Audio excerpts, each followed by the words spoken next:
A reading from the book. Lectura del libro del Eclesiástico. I thank the Lord. Doy I gracias praise y him. alabo I bless y the name bendigo of the el Lord. nombre del Señor. When I was young and Siendo innocent, aún joven, I antes sought de wisdom torcerme, openly in my deseé la I sabiduría prayed for con her toda el in the alma. temple. La When I busqué will seek desde her mi till juventud the end. y hasta la She muerte flourished la as the grapes perseguiré. soon ripe. Crecía como My heart racimo delighted in de her. madura My feet y mi kept to the corazón level path, gozaba con ella. because from earliest youth Mis I pasos was familiar with her. caminaban fielmente, siguiendo sus huellas desde joven. I met with great instruction. Presté oído un poco para Since in this recibirla way I have profited, y alcancé I will doctrina give my copiosa. teacher grateful praise. Su yugo me resultó I glorioso. became resolutely devout Daré to her. gracias al que Good and me persistently enseñó. strove her. Decidí My soul seguirla was tormented in fielmente. seeking her, Cuando la alcance, My hand no me was avergonzaré. and I came Mi to alma know se her apegó a secrets. ella, I directed y my no soul to her, apartaré de ella el and with rostro. gladness I attained to Mi her. alma saboreó sus frutos, y jamás me apartaré de ella.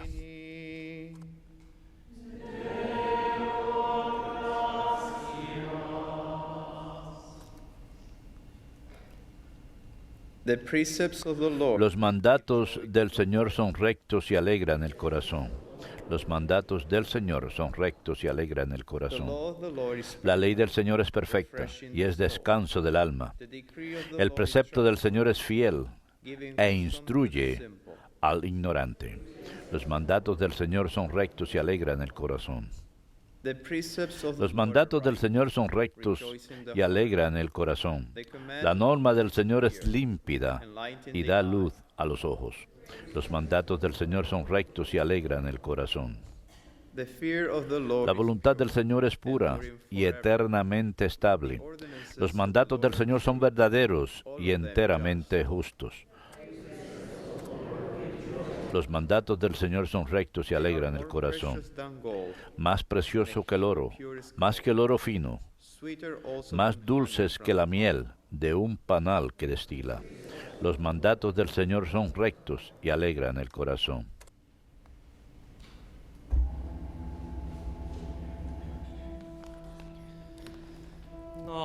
Alleluia,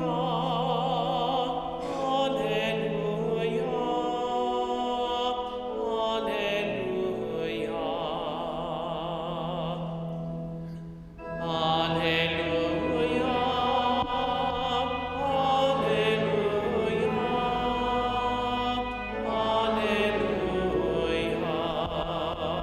alleluia.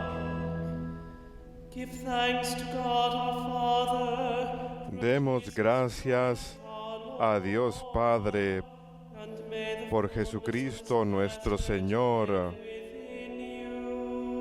y permitamos que su mensaje viva plenamente en nosotros.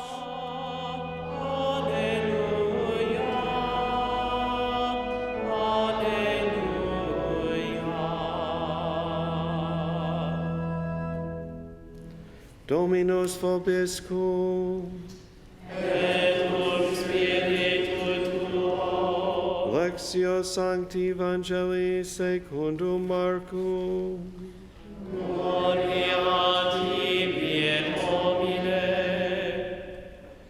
Jesus and his disciples. En aquel tiempo Jesús y los discípulos volvieron a Jerusalén, y mientras paseaba por el templo, se le acercaron los sumos sacerdotes, los letrados, los senadores, y le preguntaron: ¿con qué autoridad haces esto?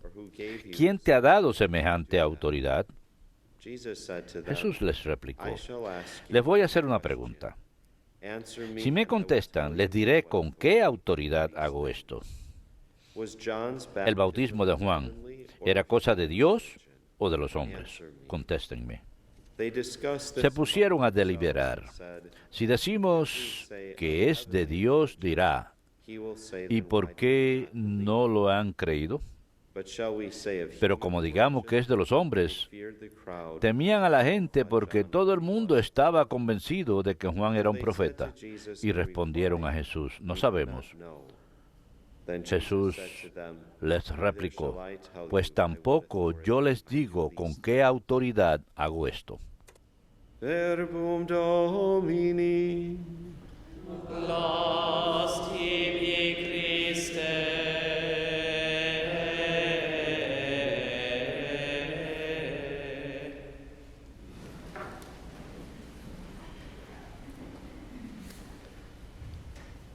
Today we're observing the feast day Hoy observamos la festividad de la gran Virgen Mártir Santa Juana de Arco.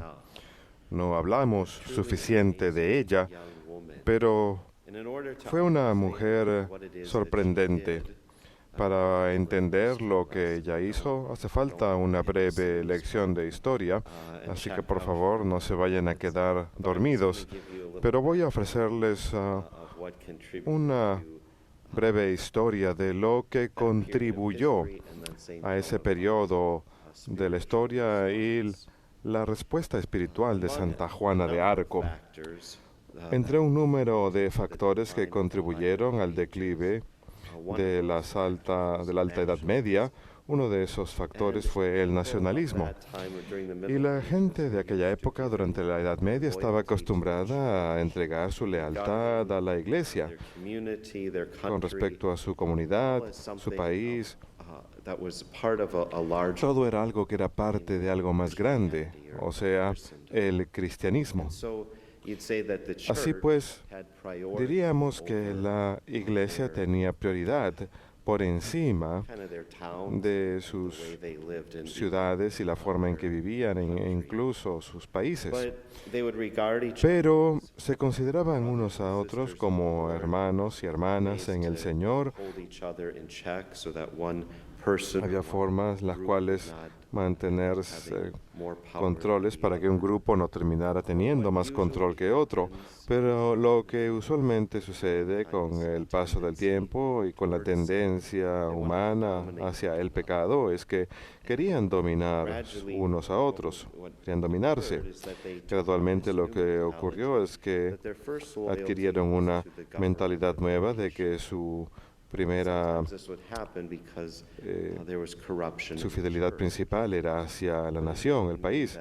Lo que pasó finalmente es que la Iglesia se corrompió, lo cual no significa que la verdad haya dejado de ser la verdad. Tenemos que tener esto en mente. Los miembros de la Iglesia, la gente, puede pecar, pero Cristo protege la verdad de su enseñanza a través de su Iglesia, y esta es la certeza más grande que podemos tener a través de los altibajos en los que obra el mundo. Podemos aferrarnos a la verdad de Jesucristo y sostenerla tal y como es salvaguardada por la Iglesia que Él estableció. A veces podemos enojarnos con los individuos que ayudan a gobernar la Iglesia, aunque no lo crean, la gente incluso se enoja con los hermanos, no conmigo, sí con los demás hermanos. Y yo entiendo cómo es posible. Tenemos un sacerdote en una parroquia local aquí que es converso. Antes era ministro bautista y se convirtió al catolicismo y luego estudió para el sacerdocio. Y él dijo en cierta ocasión, en papel la Iglesia se ve maravillosa, es perfecta. Y luego dijo, pero luego empiezas a añadirle personas y deja de lucir tan perfecta. Esto es lo que sucede con el cuerpo de Cristo. Pero los individuos de aquella época, lo que estaba ocurriendo es que empezaron a dar su lealtad principal no al cristianismo, sino a los gobiernos de sus naciones. Y veían a los gobiernos de sus naciones como independientes de la Iglesia. Y empezaron a perder el sentido de obligación o responsabilidad de respetar los derechos de otras personas, en especial fuera de sus propias naciones.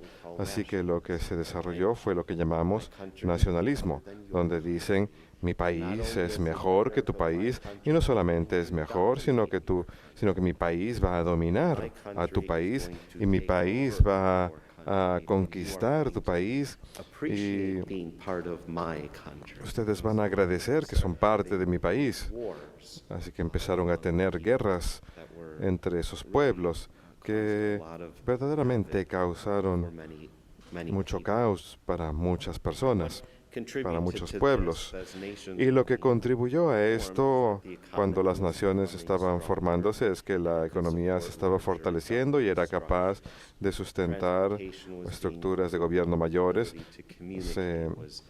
Hubo mejoras en el transporte, así que les era posible gobernar áreas cada vez mayores de terrenos. Un ejemplo de nacionalismo fue la lucha por poder entre Inglaterra y Francia en lo que llamamos la Guerra de los 100 años. Inglaterra gradualmente estaba en auge, fortaleciéndose más y más y más, y a la vez que eso pasaba, Francia estaba debilitándose cada vez más. Y para el año 1337, Inglaterra controlaba más o menos la mitad del país de Francia, y el rey inglés, Eduardo III, reclamó el trono francés. Así pues empezó lo que llamamos la Guerra de los 100 años, porque hubo luchas de manera interrumpida hasta el año 1453. La cuestión en esa guerra era si Francia era capaz de sobrevivir como nación. Como ya mencioné, el rey de Inglaterra reclamó autoridad sobre Francia. En 1415 Francia había perdido una batalla y el rey Carlos prometió que cuando muriera el rey de Inglaterra, Enrique V, se convertiría en rey de Francia. Es bonito que esos reyes hayan tomado esa decisión, pero el pueblo no estaba convencido. Así que tenemos al pueblo francés en el campo continuaban luchando, y a pesar que parecía que su causa estaba perdida, no iban a rendirse de defender su patria y de defender al hombre que ellos creían que debía ser el rey, uno de ellos, el Delfín, el hijo de Carlos VI. Pero este joven príncipe estaba demasiado atemorizado de los ingleses y no quería ejercer su autoridad o su derecho al trono. Así pues, el cielo empezó a hablarle a una jovencita a quien conocemos hoy como Santa Juana de Arco. Era una campesina, una jovencita de 18 años, y empezó a escuchar las voces del arcángel Miguel, Santa Margarita y Santa Catalina.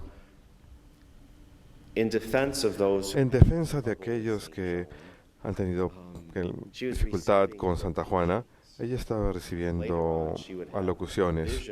Más adelante habría de tener visiones de estos santos y ángeles, pero al principio en su corazón estaba escuchando claramente, escuchaba que le daban esos mandamientos. ¿Qué pasa si alguien le dice a uno en la época moderna, si alguien se le acerca a uno y dice, he escuchado la voz del arcángel San Miguel y me ha dicho que haga lo siguiente? La mayoría de nosotros diríamos, caray. Nos empezaríamos a preguntar, ¿esta persona estará cuerda? Empezamos a examinar el historial de esta persona. Una pregunta que haríamos en esta época que no se hacía en la época de Santa Juana de Arco era, ¿te olvidaste de tomar tus medicamentos? ¿Ya no estás tomando tus medicamentos? Santa Juana de Arco pasó por el mismo tipo de situación. Estoy seguro que la gente la miraba y se preguntaba, ¿estará todo bien? Y empezaron a darse cuenta que esto era algo legítimo. Y las voces que ella escuchaba del arcángel San Miguel, de Santa Catalina, le decían, deja tu pueblo, tu aldea, defiende a Francia en nombre de Dios, has de guiar al príncipe, al delfín, para que reciba la corona y la unción que le pertenece por derecho. Has de liberar a Francia de los ingleses. Una jovencita campesina de 18 años en los años 1400 es completamente ajeno a la realidad. Adivinen quién tomó a Santa Juana de Arco como su modelo, nuestra propia fundadora, la Madre Angélica, una monja enclaustrada quien fue llamada por el Señor para fundar un conglomerado de televisión internacional. Todo el mundo diría, nah. Ella misma dijo, es la idea más ridícula del mundo. Lo dijo en una entrevista con el programa 60 Minutos. Es lo más ridículo del mundo que un grupo de monjas enclaustradas funden una red televisiva. No obstante, ¿qué sabemos hoy en día? Que estamos dispuestos a hacer estas cosas ridículas para que Dios cumpla milagros. Y nos damos cuenta que no somos nosotros, no es por nuestro poder. Dios manifiesta su poder a través de la humildad, a través de la simpleza de estos débiles instrumentos. Y reconocemos que sí, estas cosas no se logran por las manos de la gente, sino por las manos de Dios. Si miramos simplemente la forma en que somos redimidos a través de la humildad radical de la Santísima Virgen. Ella reconoce, esto no es por mi poder, sino completamente por el poder de Dios. Y es en humildad que ella se inclina ante eso. Así que esta es la respuesta que Santa Juana de Arco ofreció, humildemente inclinándose ante este plan de Dios. Así que ella convenció a los líderes militares para que le concedan una escolta y ella persuadió al joven príncipe para que le dé dirección del ejército y su espíritu le dio al pueblo francés una nueva esperanza y tuvo éxito dirigiendo las tropas y ganando un número de batallas y este príncipe, el delfín, aún seguía siendo tímido y seguía indeciso. No tenía confianza en su derecho al trono y no obstante, el 17 de julio de 1429 fue coronado rey y Santa Juana de Arco estaba a su lado. Ahora, por supuesto, nos gustaría creer en un final de cuentos de hadas y que los ingleses dijeron, maravilloso, Santa Juana de Arco los ha guiado, es el plan de Dios, su santa voluntad, tomemos nuestras armas y marchémonos a casa. No, la odiaban y querían venganza en contra de ella. Así pues, la mandaron a llevar a juicio y finalmente la acusaron de ser bruja, alguien que escuchaba voces diabólicas y no inspiraciones de Dios y voces del cielo. Sabemos que estaba en prisión, que sufrió torturas bastante terribles, fue denunciada como hereje, también fue acusada por vestirse de hombre, por usar ropa de hombre cuando peleaba en las batallas. En cierto momento en su juicio la convencieron, le hicieron una triquiñuela para que cambie su postura. Le hicieron varias preguntas teológicas y como era una jovencita sencilla y no era experta en todo el lenguaje teológico, hizo algunos errores, pero a causa de su fe y su amor por Dios le fue posible responder la mayoría de las preguntas teológicas con precisión. Eso es algo importante para todos nosotros. Debemos recordar que cuando defendemos nuestra fe no tenemos que ser teólogos prominentes. Nos volvemos a ellos, acudimos a ellos cuando estudiamos.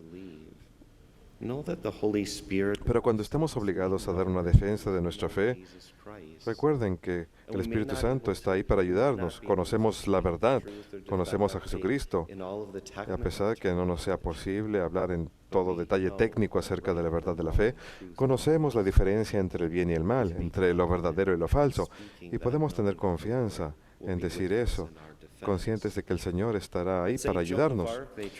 Pero Santa Juana de Arco le hicieron una triquiñuela para que se contradiciera, la encarcelaron, le amenazaron con matarla, pero rápidamente ella dejó claro que ella no estaba negando su postura, estaba permaneciendo firme en su postura de fe.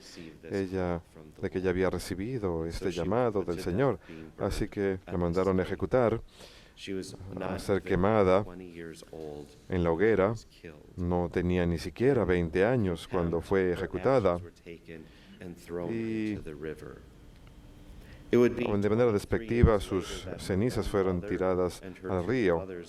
Fue 20 años más tarde cuando su madre y sus hermanos hicieron una apelación ante Roma en Roma para que su caso fuera reabierto y reexaminado. El Papa Calixto mandó a que una comisión examinara este caso y al final terminaron anulando el veredicto y restauraron el buen nombre de Santa Juana de Arco. Pero pasarían más de 450 años. Fue el 16 de mayo de 1920 que fue canonizada con toda la solemnidad de la Iglesia. 450 años después fue canonizada. Así que la sostenemos como modelo para nosotros en nuestra propia batalla para defender la verdad. Nuevamente, la mayoría de nosotros somos campesinos y personas sencillas, pero seguimos esa invitación del Señor de permanecer fieles a Él y de desafiarnos unos a otros a permanecer fiel. Ella animó al pueblo francés para que se pusiera de pie y defendiera su nación. Y cuando leemos los libros de historia, ¿por qué es que vemos que esta batalla haya sido tan importante en la defensa de su país, de Francia? Sabemos que ella ayudó a preservar la independencia de Francia y al hacer esto estaba ayudando a preservar su catolicismo. Pues en menos de 100 años después de su muerte, Inglaterra habría de rechazar la fe católica. Y si son capaces de imaginarse si Inglaterra hubiera conquistado Francia, a menudo, ¿cómo llamamos a Francia en la historia de la Iglesia? Le decimos la hija mayor de la Iglesia, la que permaneció fiel a las enseñanzas de la fe durante mucho tiempo. Para eso estaba siendo utilizada Santa Juana de Arco, pero no solamente para preservar la independencia de Francia, sino también su identidad católica.